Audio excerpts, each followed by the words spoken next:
하나님의 사랑으로 넉넉히 이기느니라. 아멘. 여러분, 사랑에는 위대한 힘이 있죠. 네. 그리고 누군가가 나를 사랑한다는 것을 알면 참 세상에 행복하고 그렇게 큰 힘이 되는 게 없습니다. 네. 핸드폰 그런 것 좀 끄세요. 네. 카톡을. 네. 그리고 여러분, 사랑으로 우리는 죽을 병에 걸린 사람들도 살아나는 걸 볼 수 있습니다. 또 사랑으로 죄와 시험을 이기게 되고, 사랑으로 우리는 모든 어려움을 너끈히 극복할 수 있는 줄 믿습니다. 사랑하는 성도 여러분, 한 가지 중요한 사실이 오늘 우리에게 선포되고 있어요. 그게 뭐냐면 하나님은 당신을 사랑하십니다. 아멘입니까? 하나님이 여러분을 사랑하셔요. 이것을 믿을 수 있기를 주님의 이름으로 축원합니다. 자, 하나님의 사랑을 믿는 자들에게는 어떤 역사가 일어납니까? 하나님이 우리를 위하시면 우리는 어떤 승리를 이룰 수 있습니까? 오늘 그 몇 가지가 성경에서 기록되어 있습니다. 첫째로 우리 한번 다 같이 읽어볼까요? 시작. 대적할 자가 없습니다. 아멘. 여러분, 마스크 쓰고 예배 드리니까 더 크게 아멘 해야 되고, 찬송도 더 크게 해야 되고, 이 마스크가 내가 하나님 앞에 예배 드리는데 조금도 좀 뭐랄까 소홀히 되는 일이 없어야 될 줄 믿습니다. 하나님의 사랑을 믿는 자에게는 대적할 자가 없어요. 정말 대적할 자가 없어요. 자, 오늘 31절 본문을 읽어봅시다. 다 같이 읽겠어요. 시작. 그런즉 이 일에 대하여 31절 제가 잘못 읽나요? 그런즉인데 왜 만일이 나와? 31절 시작. 그런즉 이 일에 대하여 우리가 무슨 말을 하리요? 만일 하나님이 우리를 위하시면 누가 우리를 대적하리요? 아멘. 말씀을 다 읽으면 아멘. 네. 오늘 본문에 보니까 그랬어요. 하나님이 나를 위해 주시면, 이 말은 다른 말로 하면 하나님이 나를 사랑하시면 우리를 감히 대적할 것이 없다는 것입니다. 여러분, 저는 얼마 전에 그 책에 보니까 이런 이야기 했어요. 브루스 올슨이라는 정말 선교사의 반짝 빛나는 보석 같은 사람이 있습니다. 이 사람은 콜롬비아의 그 정글에서 복음을 전하신 선교사님인데 400년 동안 이 콜롬비아의 정글에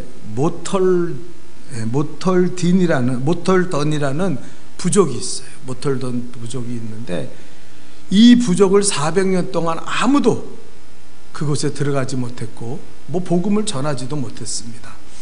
제가 언젠가 참 신기한 세상에 대해서 이렇게 띄워놓은 걸 보니까 인도에 한 섬이 있는데 그 섬에는 지금도 그 원시부족 같이 사는 사람들이 있는데 인도 정부를 비롯해서 아무도 그 섬에 들어가지 못한다는 거예요. 그 섬에 들어가면 죽이고 막 들어올 때 창을 던지고 막 목숨을 위협하니까, 그래서 한 자선단체에서 이곳에 좀 어떤 질병이 있지 않을까, 어려움이 있지 않을까 해가지고 그 섬에 들어가려고 하는데 20년 동안, 무려 20년 동안 물을 제공하고 먹을 것을 띄워주고 그러면서 우리랑 대화 좀 하자. 그 20년 만에 그 사람들이 처음으로 그 섬에 들어오게 했다는 거예요. 그것도 딱 하루만. 그래서 그 사람들이 섬에 가서 좀 이렇게 연구도 하고 또 채취도 하고 그러고 가는데 다시는 들어오지 말라고. 그런 게 지금도 존재하고 있다는 거예요. 근데 이 모털던 부족이 바로 그런 사람들입니다. 얼마나 잔인한지 모릅니다. 그는 16살 때 선교사로 부름을 받았고 모털던 부족에게 400년 동안 아무도 접근하지 못했다는 소식을 듣고 예수의 복음을 전해야겠다. 그래서 19살 때 그는 그 정글로 들어갑니다. 그런데 그 모털론 부족은 얼마나 이기적이고 잔인한지 뭐 접근하는 사람을 다 죽이는 것뿐 아니라 자기의 그 부족의 아이들도 부모가 뭐 병들어 죽거나 그러면 고아가 되잖아요. 그러면 표범의 밥으로 갖다 버리는 거예요. 그리고 노인들은 쓸모없는 인생이라 그래가지고 또 노인들도 갖다 버려요. 짐승의 밥으로. 그러니까 이 부족의 사는 그 방식은 너무너무 잔인한 거예요. 자기들밖에 모르고. 예? 그래서 이 올슨 선교사가 그곳에 들어갔더니 아니나 다를까 활을 쏘고 그래가지고 활을 맞고 부상을 당하고 잡혔어요. 예, 다행히 치명적이진 아니었지만 그래서 어떻게 해가지고 또 도망 나왔는데 이 활을 치료하고 활 받은 상처를 치료하고 그가 다시 그 부족에게 들어갔습니다. 그러니까 저 사람 또 왔네. 그리고 붙잡아서 매를 치고 창으로 찌르고 그래서 거의 죽게 됐는데 온 상처에 치료도 안 해줘요. 고름이 다 찼는데 그 올슨 얼굴을 보니까 너무 평안한 거예요. 너무 기쁨이 충만한 거예요. 그러니까 그 부족장이 아주 참 신기한 사람이다. 그래 불러다가 물어봤습니다. 너 도대체 여기 왜 왔냐? 온 이유가 뭐냐? 그때 올슨이 예수의 복음을 전한 거예요. 예수님의 복음이 있는데 그리고 그 복음을 전하니까 그 부족장이 심각하게 듣더니 그 예수가 너를 이렇게 기쁘게 만드냐? 너를 이렇게 즐겁게 만드냐? 그러고 물어보더래요. 그래서 나는 여러분이 예수 믿으면 죽어도 여한이 없다고. 아니 너랑 나랑 우리랑 무슨 상관인데 여기도 와서 이렇게 매 맞고 창에 찔리고 그 상처가 골마 터졌는데도 왜 안 가고 이렇게 이곳에 있냐고 그랬더니 여러분이 예수 믿으면 난 죽어도 상관없다고. 거기에 부족장이 감동을 받았어요. 그래서 부족들을 모아놓고 자 우리가 어떻게 할 건지 한번 해보자. 그 부족들은 믿으면 다 믿는 거고 그 말레이시아 신정채성 기자처럼 안 믿으면 한 사람이라도 반대하면 못 믿는 거예요. 근데 부족장이 믿겠다 그러니까 그 모털론 그 부족들이 그럼 우리도 다 믿겠다. 그래가지고 처음으로 그곳에 교회가 세워졌어요. 야, 그래서 예배를 드리는데 정말 놀라운 사건은 그들이 그렇게 이기적이고 잔인했던 그 부족들이 점점 바뀌어지는 거예요. 그래서 그들이 제일 먼저 세운 게 뭔지 아십니까? 교회를 세웠고 그 다음에 보건소를 세웠어요. 물론 올슨 선교사가 의학적인 지식이 있기 때문에 보건소에 누가 가요? 노인들이 가는 거예요. 옛날에는 쓸모없다고 생산적이 아니라 내버렸던 노인들이 그 보건소에서 치료를 받고 이 사람들이 바뀌었어요. 그 다음에 이 사람들이 세운 게 학교예요. 어린아이들을 고아라 그러면 갖다 버리고 어린아이들을 무시했던 이 사람들이 그 아이들을 가르치기 시작했어요. 올슨 선교사는 그를 가르치게 하고 그래서 그 모든 부족이 예수 믿고 그 잔인한 부족이 완전히 바뀌어져서 다른 부족들까지 보건소로 데려오고 학교에서 교육시키는 그런 일을 하기 시작했다는 거예요. 전원 예수 믿었어요. 그리고 얼마 후에 그 콜롬비아 반군이 이곳에 쳐들어왔습니다. 그래가지고 이 올슨이 지도자인 줄 알고 올슨을 잡아간 거예요. 선교사를. 네. 올슨 역시 총에 맞아가지고 부상을 입고 그곳에 갔는데 4개월 동안 묶여 지내는 동안 올슨의 얼굴에서는 평안이 있고 기쁨이 충만하니까 반군들이 자꾸 가서 물어보는 거예요. 너 뭐하는 사람이냐? 너 뭐하러 여기 들어왔냐? 그러고 물어보니까 나는 선교사인데 예수의 복음을 전하러 왔다. 그러니까 예수가 누구냐? 그래서 그 반군들에게 예수를 전했어요. 그리고 반군의 우두머리가 올슨의 모습을 보면서 야, 저 사람 참 신기한 사람이다. 어떻게 저렇게 살 수 있을까? 그래가지고 그 120명의 그 반군이 전부 예수를 영접했습니다. 그래서 그들이 완전히 바뀌어졌어요. 예. 나이가 70이 돼서도 그 모털론 부족을 섬기면서 살아가니까 하루는 기자가 그 소문을 듣고 반군 120명이 전원이 회개하고 예수 믿었다는 소식을 듣고 가서 인터뷰를 했습니다. 아니 이제 70이 넘었는데 은퇴하고 싶지 않습니까? 이제 고향에 들어와서 좀 편안하게 사셔야 되는 거 아닙니까? 그랬더니 그 올슨 선교사가 대답하기를, 은퇴라니요, 저는 아직 젊습니다. 물론 자만하지는 않아요. 저는 밀림에 살아남을 수 있었던 것을 살아남을 수 있다고 저는 한 번도 생각해 본 적 없습니다. 나는 그곳에 가서 순교할 각오로 들어갔습니다. 그런데 이렇게 살아있지 않습니까? 이것은 전적인 하나님의 은혜라고 저는 고백합니다. 저를 이곳에 데려오신 분은 하나님이셨습니다. 내가 혼자서는 결코 이런 일을 해내지 못했을 것입니다. 저 혼자서는 온갖 문제들, 끝없는 괴로움, 위험, 죽음의 공포를 절대로 이겨낼 수 없었습니다. 내가 이 어려움을 이기고 승리할 수 있었던 비결은 저를 사랑하시는 하나님을 믿었기 때문입니다. 그가 그 잡지에 그 인터뷰 기사가 나고 많은 사람들이 그 기사를 통해서 감동을 받았다는 거예요. 여러분, 살다 보면 어려운 일이 왜 없습니까? 이런 코로나19 같은 문제도 만나게 되고, 앞을 보기에 앞이 캄캄하잖아요. 이제 앞으로 뭘 해야 될지, 어떻게 대비해야 될지 조차도 우리가 감당할 수 없는 그런 시험을 만나지 않았습니까? 근데 한 가지만 분명히 하면 돼요. 하나님이 나를 위하시면, 그 우주 만물을 만드시고 전지전능하신 그 하나님이 나를 위하시면, 나를 사랑하신다면 나를 고와 같이 버려두지 않을 것이고, 하나님은 나를 이 위기에서 반드시 승리하게 해 주실 것이다. 자, 여러분, 한 가지 중요한 사실을 여러분에게 가르쳐 드릴게요. 자, 하나님이 내 편이 되면 우리는 두려움이 없는 줄 믿습니다. 하나님이 나를 사랑한다는 것을 믿으면 우리는 어떤 경우라도 반드시 이길 수 있습니다. 근데 그걸 어떻게 우리 삶 속에서 적용해야 됩니까? 중요한 거예요. 다 같이 한번 읽어봅시다. 1번. 다 같이 시작. 성경을 통하여 하나님이 나의 아빠 되심을 묵상하십시오. 예. 오늘날 많은 사람들이 왜 좌절하고 절망하고 두려움에 빠져 있습니까? 그 이유는 딱 하나예요. 하나님의 말씀을 묵상하고 살아가지 않는다는 거예요. 예.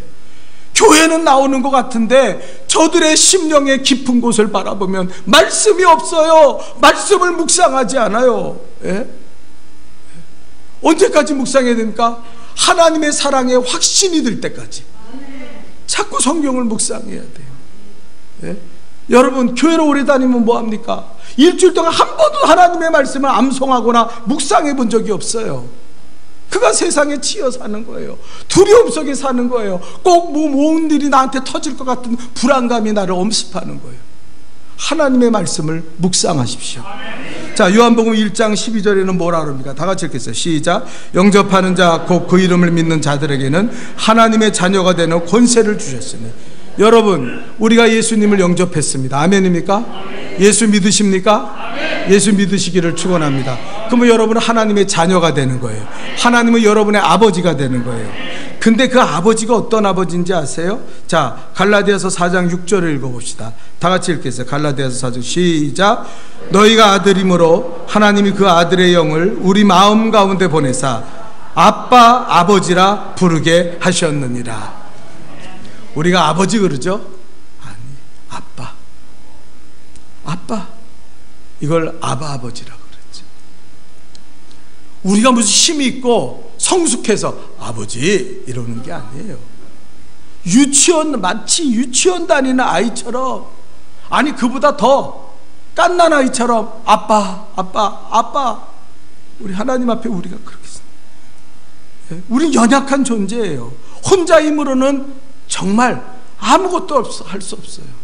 어느 정도 성숙하고 뭔가 지혜가 있고 괜찮은 사람이 되어서 아버지 이러는 사람이 아니라 아무것도 할 수 없는, 주님 없이는 앞이 캄캄한 게 바로 우리예요. 그래서 우리에게 주신 이름이 뭐냐면 아버지가 아니라 아빠예요. 아빠. 어린아이들이 아빠 하듯이 그 아빠가 느껴질 때까지 우리는 성경의 말씀을 묵상해야 된다는 거예요. 예, 묵상해야 된다는 거예요. 우리는 아빠를 의지하지 않고 아빠를 찾지 않고 아빠를 바라보지 않고는 살 수가 없어요. 어린아이들이 부모가 잠시 눈만 떼어도요 걱정 염려가 드는 거. 어디 갔어? 엄마 어디 갔어? 예? 예? 우리는 아빠 아버지를 찾아야 돼요. 여러분 시편 23편에 뭐라 그럽니까? 우리 한번 다 같이 읽어보세요. 시편 23편 이걸 묵상하세요. 여호와는 시작 여호와는 나의 목자시니 내게 부족함이 없으리. 2절 시작 그가 나를 푸른 밭에 누이시며 실만한 물가로 인도하시는도다. 3절 내 영혼을 소생시키시고 자기 이름을 위하여 의의 길로 인도하시는도다. 4절 내가 사망의 음침한 골짜기로 다닐지라도 해를 두려워하지 않는 것은 주께서 나와 함께 하심이라. 주의 지팡이와 막대기가 나를 안위하시나이다. 5절 시작 주께서 내 원수의 목전에서 내게 상을 차려주시고 기름을 내 머리에 부으셨으니 내 잔이 넘치나이다. 6절 내 평생의 선하심과 인자하심이 반드시 나를 따르리니 내가 여호와의 집에 영원히 살리로다. 아멘.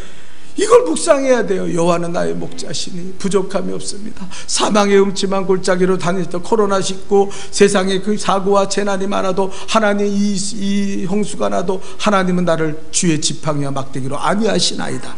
원수 앞에서 내게 상을 베풀어 주십니다.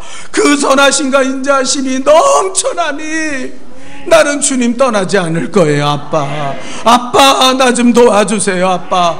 그렇게 성경을 묵상해야 되는 거예요. 언제까지? 하나님이 나의 아빠라고 인정될 때까지, 하나님이 나의 아빠라고 생각될 때까지. 네?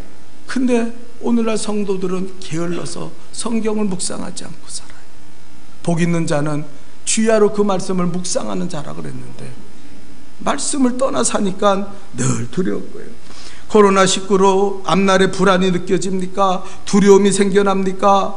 그리고 이 불안과 두려움을 어떻게 해야 돼요? 성경을 묵상하세요. 아멘입니까? 언제까지요? 두려움과 불안이 사라질 때까지 하나님의 말씀을 묵상하십시오. 네? 우리 교회에서 그래서 묵상반을 만드는 거예요. 그래서 성경 통독반을 만드는 거예요. 이제 나가서 성경 암송반도 만드는 거예요. 온라인으로 계속 하나님의 말씀을 묵상해야 돼요. 그러면 우리 안에 두려움이 싹 사라지는 거예요. 여러분 시편 3편에 보니까 다윗이요 천만인이 나를 둘러치고 막 나를 공격하니까 두려움에 꽉 찼어요. 그때 그가 하나님의 말씀을 묵상하고 하나님을 생각했어요. 아빠 아버지 아빠 그리고 그가 6절에 이렇게 고백합니다. 다 같이 읽어봅시다. 6절에 시작 천만이 나를 둘러치려 하여도 나는 두려워하지 아니하리이다. 아멘. 두려워하지 아니하리이다. 두려워하지 마십시오. 염려하지 마십시오. 하나님의 사랑으로 여러분은 넉넉히 이기는 줄 믿습니다. 그래서 오늘부터 말씀을 묵상하세요. 그 말씀을 찾아 내가 너에게 주는 것은 재앙이 아니라 평안이다. 자꾸 말씀을 묵상해야 돼요. 아멘입니까? 둘째로 하나님의 사랑을 경험하려면 어떻게 해야 됩니까? 우리 다 같이 읽어봅시다. 시작 우리에게 모든 것을 주십니다. 32절 읽어봅시다. 시작 자기 아들을 아끼지 아니하시고 우리 모든 사람을 위하여 내어주시니가 어찌 그 아들과 함께 모든 것을 우리에게 주시지 아니하겠느냐. 아멘. 여러분 아들을 준다는 거는요 자신을 주는 것보다 더한 거예요. 내 자식이 아파서 죽게 되면 어떻게 됩니까? 내가 뭐라고 기도해요? 정상적인 부모라면 하나님 나 다 살았어요. 나 데려가세요. 우리 아들 살려주시고 할 수만 있으면 나를 데려가세요. 그렇게 기도.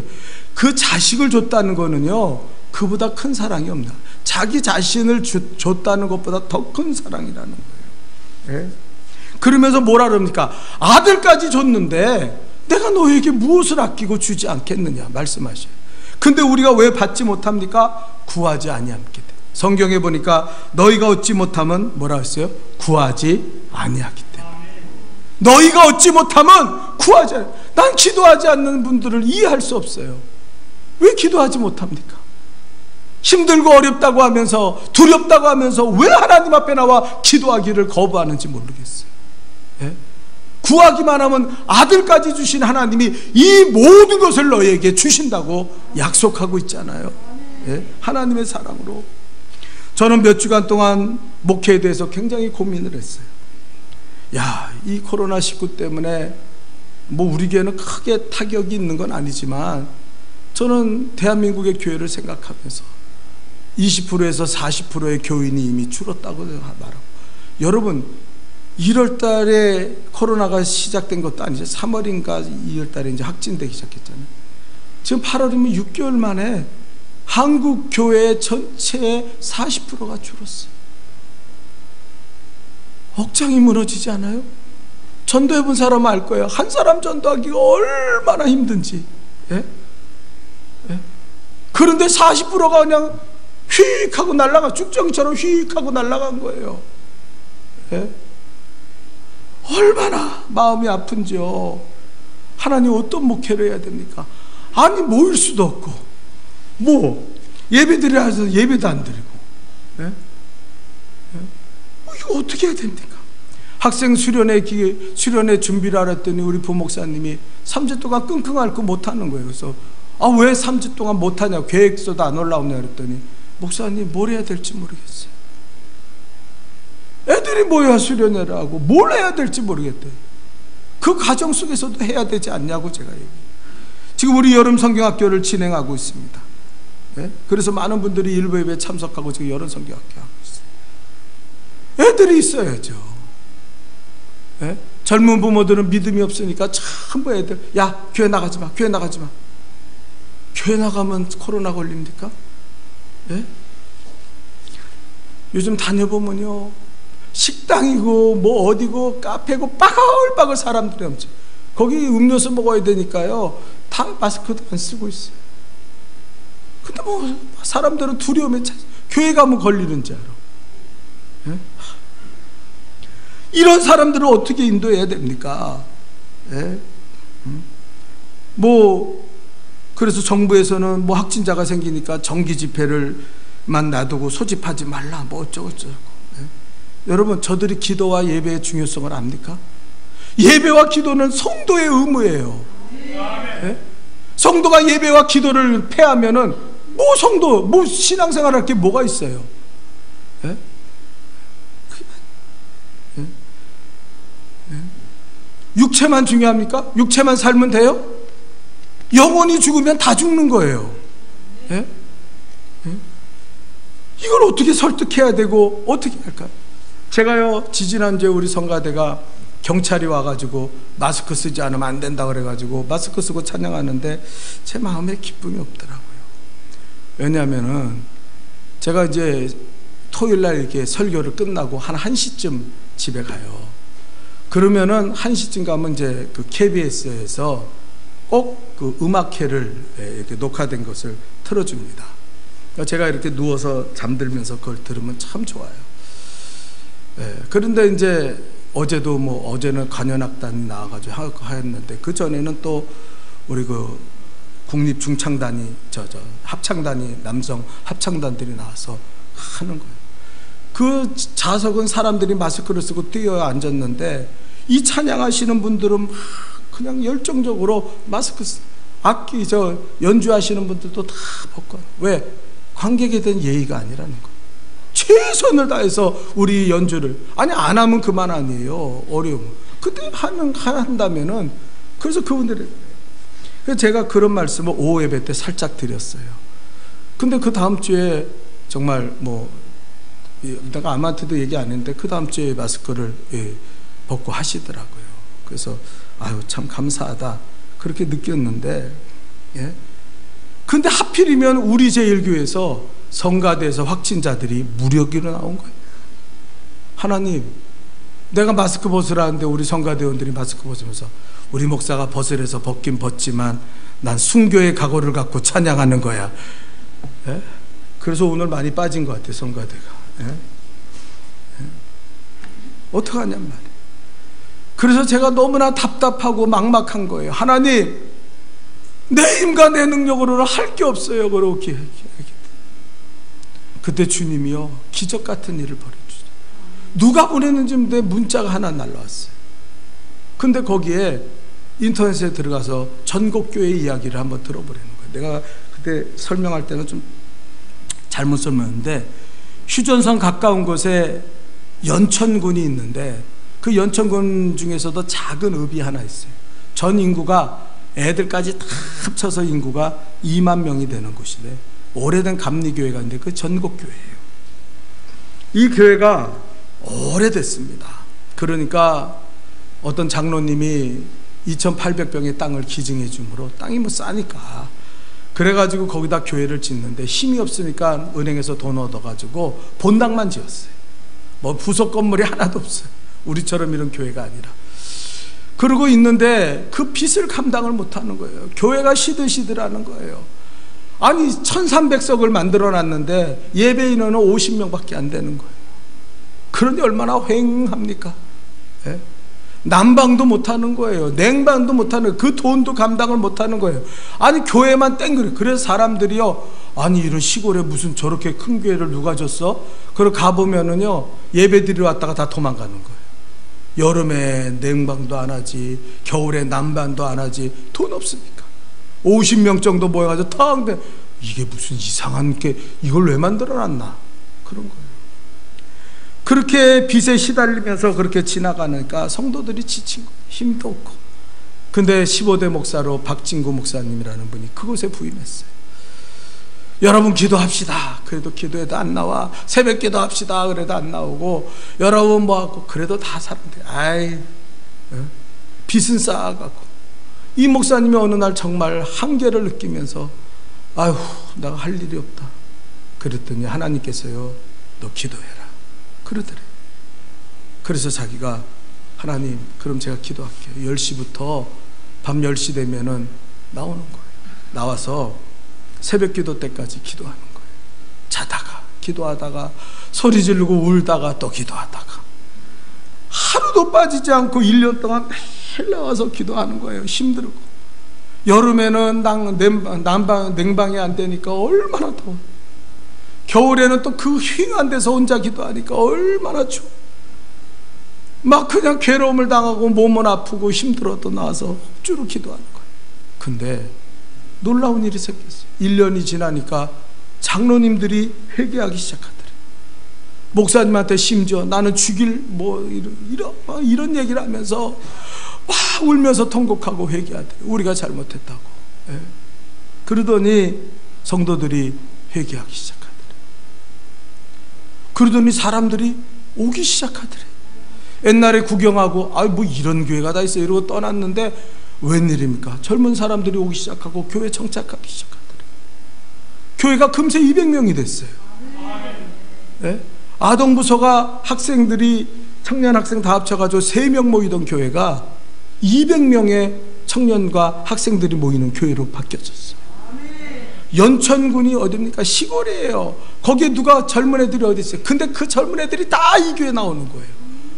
그러니까 본당만 있으니까 건물을 어디 갈 데가 없잖아요, 젊은 사람들이. 그래서 목사님이 26명의 건축위원을 세워가지고 우리 저 카페를 만들자고, 50평짜리 카페 2층으로 만들자고, 그럼 100평짜리 이렇게 만들 수 있지 않냐고. 그래서 건축위원 맡겼어요. 그랬더니요, 그 교인들은 아멘 했는데 다른 교회 교인들이 아이고 저 교회 망하려고 작정했다. 지금 빚에 시달리는데 뭐 50평짜리 카페를 100평에 올려? 아이고 아주 빚잔치를 하는구만 그랬어요. 근데요, 이 26명이 한 푼도 빚 안 지고 그들의 힘으로 카페를 만들었어요. 그가 연천군의 젊은 애들이 다 그러는 거예요. 작년에 새벽기도 때 처음 갔을 때 11명이 모이던 교회가 작년에 사순절 특별 새벽기도, 올해가 아니라 작년에 했는데 200명이 모였다는 거예요. 우리가요 서울이면 뭐 200명? 그렇지만 연천군에서는 대단한 거예요. 이게 읍에서는요 사람들이 기적이 일어났다고 그러는 거예요.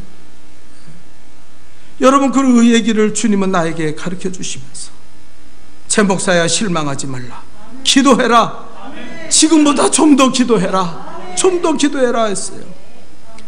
나는 하나님 앞에 기도했어요. 하나님, 기도할 수 있는 능력 좀 주세요. 지금보다 1시간 더 기도할 수 있는 능력 좀 주세요. 하나님, 기도하게 도와주세요. 그전에는요 새벽 기도 나와서 기도할 때 1시간 기도하고 10분 20분을 더 기도하려면 얼마나 힘들었는지 몰라요. 근데 하나님이 그 기도에 응답하셔가지고 이제는 새벽 기도회 때 1시간 하고 또 1시간 더 하는데도 전혀 힘든 게 없어요. 시간이 벌써 지나갔나? 그럴 정도로 시간이 확 지나가는 거예요. 여러분도 기도하시기 바랍니다. 힘들다, 어렵다, 고통스럽다, 안 된다 그러지 말고 지금보다 더 기도해 보세요. 하나님이 무엇을 아끼고 여러분에게 주시지 않겠습니까? 우리가 못 받는 건 딱 하나예요. 구하지 아니함 때문에. 네, 구하지 아니함 때문에. 사업하시는 분들 얼마나 어렵습니까? 코로나19가 두려운 분들은 얼마나 힘듭니까? 기도하세요. 기도하시기 바랍니다. 코로나19 핑계대고 기도 자리를 물러가면 안 돼요. 더 기도해야 돼요. 1시간 기도하던 분은 30분만 더 기도하고, 30분 기도하던 분은 15분만 더 기도하세요. 기도 못하시는 분들은 지금부터 30분 1시간 기도하려고 작정. 하나님, 나에게 기도할 수 있는 힘을 주세요. 기도할 수 있는 능력을 주세요. 그리고 하나님 앞에 매달려 보세요. 반드시 승리하게 될 줄 믿습니다. 세 번째입니다. 우리 다 같이 읽어봅시다. 시작. 세 번째 시작. 누구도 우리를 정죄 못합니다. 34절 읽읍시다. 시작. 누가 정죄하리요? 죽으실 뿐 아니라 다사에 살아나신 이는 그리스도 예수시니 그는 하나님 우편에 계신 자요 우리를 위하여 간구하시는 자시니라. 아멘. 여러분 십자가 붙드세요. 아멘입니까? 예수님 붙드시기 바랍니다. 그는 우리의 죄를 위해 죽었어요. 죄 때문에 고민하지 마세요. 십자가 붙들고 예수 믿으면 우리의 모든 죄를 사해 주시는 줄 믿습니다. 그는 부활하셨어요. 아멘입니까? 죄와 사망의 권세를 깨트리고 부활하셨습니다. 이 부활은 뭐예요? 죄가 더 이상 우리를 지배할 수 없다는 거예요.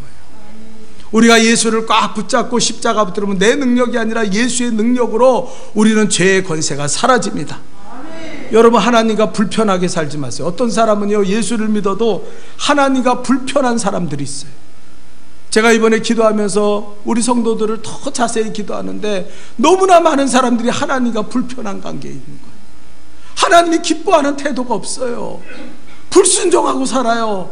하나님의 말씀을 멀리하고 살아요. 왜 그러는지 몰라요. 불안. 그러니까 그 사람들이 기도하겠어요? 자기가 하나님과 불편한데 무슨 기도를 하겠어요?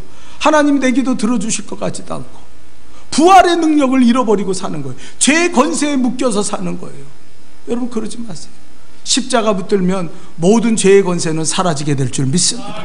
십자가 붙들면 우리는 모든 죄에서 사함을 받습니다. 네? 그렇게 사는 사람들이 너무 많아요. 그래서 인생에 신앙에 힘이 없고 인생에 아주 공고함을 누리며 살아요. 왜 저럴까? 오늘 성경에 또 뭐라 그럽니까? 그는 하나님 우편에 앉아 계시고, 따라합시다. 우리를 위하여 간구하신다. 아멘입니까? 그 예수님은 지금도 십자가의 사역을 끝난 지금도 하나님의 우편에서 나를 위해 기도하신다는 거예요. 중보기도자가 되어 있다는 거예요. 이게 얼마나, 우리 교회가 중보기도자 100명 세우잖아요. 중보기도를 모르는 사람은요, 신앙의 사람이 아니에요. 예수님은 지금도 중보기도 사역을 하고, 성령님도 말할 수 없는 탄식으로 우리를 위해서 기도하고 있어요. 네? 정말 그 사람이 그리스도의 제자고 그리스도의 사람이라면 그 사람은 중보기도를 안 할 수가 없어요. 예수님 닮는 거, 예수님 닮는 거 당연한 거 아닙니까? 네? 나는 기도하기 싫어? 아니요. 네? 그래서 그분이 우리를 위해서 기도하고 있기 때문에 우린 두려워할 게 없어요. 아멘입니까? 아멘. 정죄함을 받을 필요가 없어요. 아멘. 마귀가 와서 때려놓은 우리가 기도, 너 같은 거. 그래. 마틴 루터가 종교개혁을 일으킬 때요, 하루는 마귀가 나타나더니 종이를 한 장 툭 던져주더래요. 네, 환상 속에. 그 종이를 보니까 자기가 이때까지 지은 끔찍한 죄의 제목들이 쫙 적혀 있더래요. 기억도 못하던 죄까지도 다 기억했대. 네. 그러면서 마귀가 그러더래요. 야, 네가 이렇게 더러운데 네가 무슨 종교개혁을 해? 너나 잘해라 이놈아. 너나 잘해. 이 죄를 너 어떡할 거냐? 그러니까 마틴 루터가 너무 실망이 되는 거야. 축 가라앉아서 낙심이 되면서, 아유, 그렇지. 내가 무슨 교황을 이런 교회를 회개하라고 외치고 난 그러나. 근데 그때 예수님이 나타나셔서, 그때 예수님 나타나서 음성을 든대. 예수 안에 있는 자는 결코 정죄함이 없느니라. 그 말씀이 들려질 때 그가 힘이 생긴 거야. 그래, 내 힘으로 죄를 이기는 것이 아니라 예수의 십자가로 이기는 거지. 내가 예수 믿음으로 예수의 공로로 나의 죄가 사함받는 거지.